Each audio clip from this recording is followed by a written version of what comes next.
everyone, quick tax tip. You don't need to have your car in your business name to claim car expenses on your tax return. If you're using your personal car for your business, you can still qualify for car deduction expenses on your taxes, right? But if you do want to purchase your car in your name, here are 4 tips. 1, you must have a registered business with your state. 2, your business needs to have its own tax ID number. Scroll my YouTube channel to find out how to get that for free in under 30 minutes. 3, you need a business bank account in your business name. And I would suggest do a couple of, but use several months to do transactions in the account, because more than likely the dealership is going to ask to see bank statements so they can see business activity. You know that you're really in business, okay?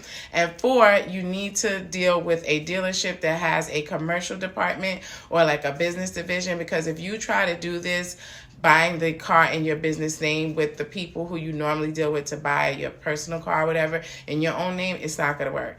My name is Tasha. I'm a tax strategist servicing entrepreneurs across the United States. Follow me for more tips.